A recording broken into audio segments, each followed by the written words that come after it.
Hi, Clive. How are you? Great to see you. I'm great. I'm just in Paris right now. Oh, Um, excuse me. Tough I life. know. Ooh la la. Are you shooting the morning show yet? Are you on to that? Morning season four. I'm going back actually as soon as I get back from Paris. I've got to go back to Los Angeles and film some more episodes, but it's all coming in. The scripts are coming in as they Oh, I speak. can't wait. I'm so excited. I love the fact that you're playing the photojournalist and oh my God, so much juicy drama on that show. I love it. So congratulations on that. Thank But you. my God, I gotta say, Clear Cut, I love this film. And actually, I was telling Brian the other day, I go, the more when it was over, I thought about it more and more and more because I seriously call your character Jack the Energizer Bunny. My God, nothing gets this guy down. It's that's my MO, I think. I tend to just do these films where I'm like, okay, I've got to go through the ringer. I've got to get my ass kicked, and then I'll get back up again, and I'll just keep going, and and slowly take out these bad guys. Oh my God. But this guy, Jack, like, okay, as we find out, and I love the slow build as we find out what's going on here. He's got a lot going on. I mean, I kind of can't blame him for wanting to kick these guys' asses. There's no question about it. But when you get this script, I mean, at this point in your career, because you've done so much of this kind of stuff, this is still exciting. Is it still a challenge for you? I don't know. I just think I'm a glutton for punishment.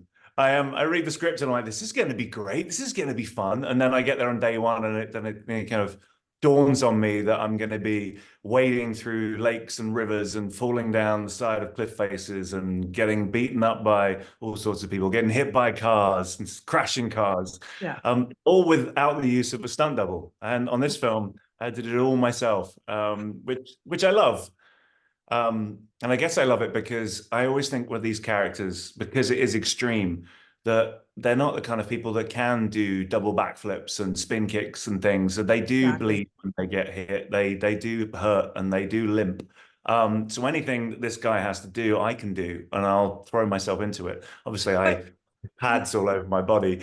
well, for sure, but I mean, over the years, like we've spoken, I know we when I think the last time we caught up was for Vikings, and I go, you still get bumps and bruises and scrapes and stuff. I mean, Oh yeah. you're not Superman for God's sake.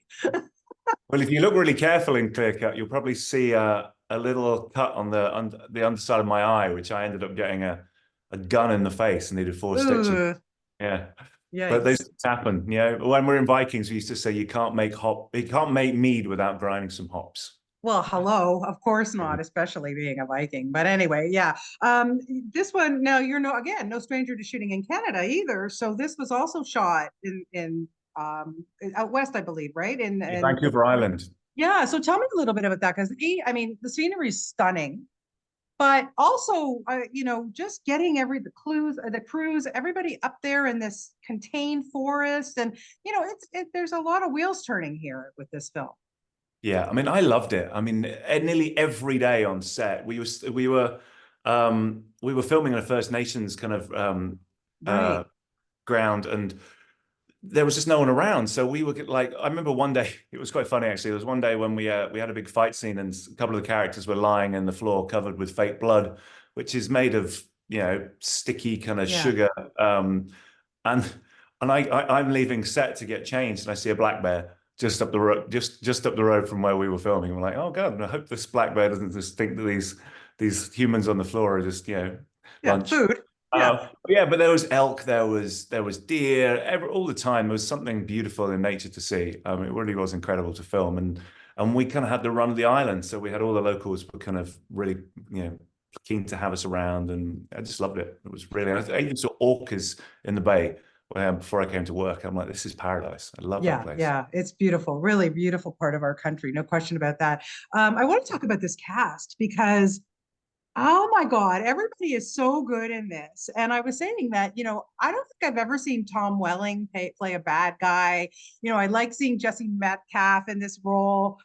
Stephen Dorff, we always see him when he's on screen. Like we always know there's something menacing going on there. What was it like for you to kind of play opposite these guys? And aside from, always fighting and everything with everyone, had to have been a blast. So much testosterone on this set.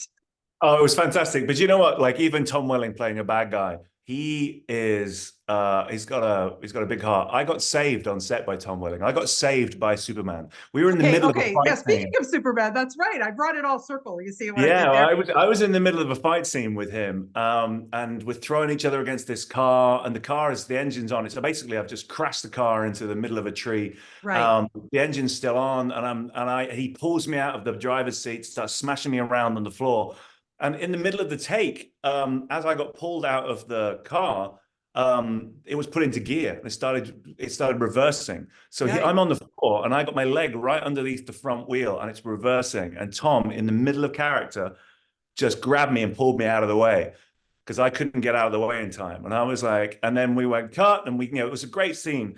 But I was like, I suddenly just went, I think I just got saved by Superman. Yeah. It Not was a many really people lovely can say moment. It that. was like he got it in his brain, this kind of like need to just be like safety, pulled me out of the way. That's amazing. That's amazing because yeah, like I said, the whole cast is just so kick-ass. Did anybody surprise you, like in terms of the fighting scenes and the stunts? Because you're tough to go up against, Clive. Like you're a pro at this stuff.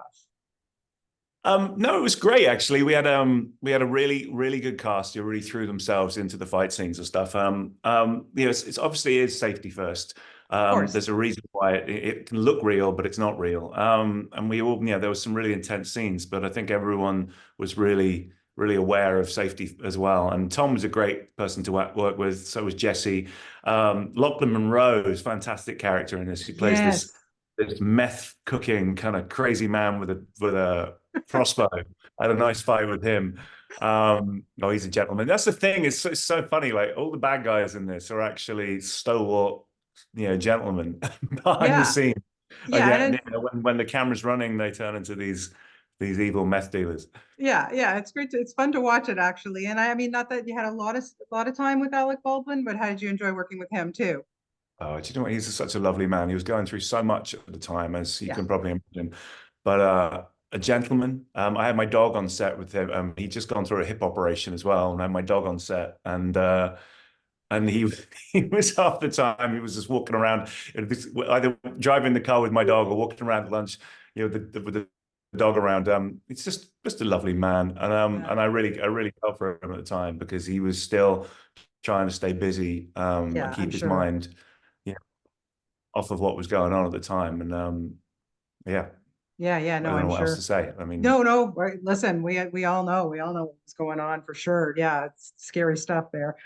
So Clive, speaking of Vikings, I love that show. It was so great to see you, obviously shot here in Canada and then working with some of our great Canadian actors like Catherine Winnick and some others. But I think personally that Rollo has more of a story to tell. I really think there's another series there or something going on. What do you think? Would you love to play him again in like older version, future?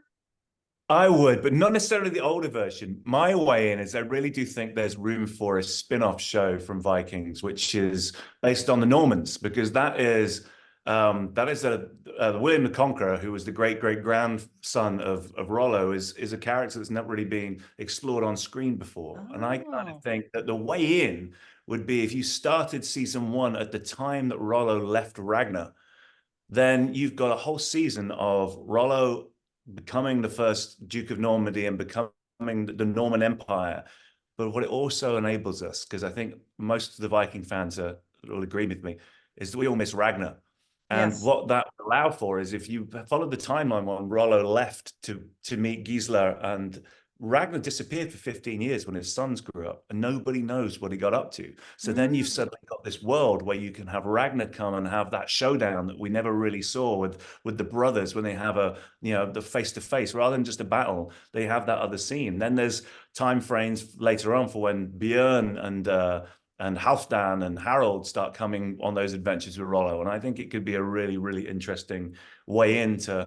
Yeah, Rollo would eventually die, and then we focus on his great grandson, who is yeah. William the Conqueror. But I that would be like this exciting. idea. Okay, I'm in. I'm in. I got about $20 I could put towards this, so no problem. We Although never that's saw how Rollo died as well, and I think in history, it's such a great little moment that he well, according to history, according to some of the historians, he hedged yeah. his bets even at the end. He kind of sent £100 in weight of gold to the Christian churches, and then sacrificed 100 Christian soldiers in the market square. So at the same time as in dying, he was obviously so afraid of where he was going to end up in the afterlife. He was hedging Right. his bet between Odin and God. And I think that would be a really funny thing to see in the TV show. Yeah, I mean, the Viking stories are, I think, phenomenal. Like there's so much rich history there for sure. And you brought it to life so well. But like I said, I can't wait to see you in the morning show. I just love that show so much.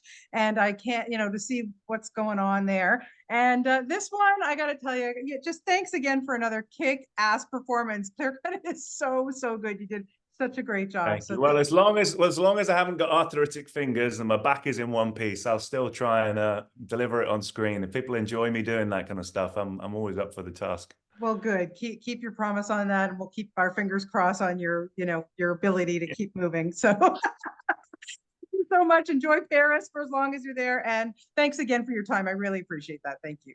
Thank you so much, Bonnie. Okay, Clive, take care. Bye-bye.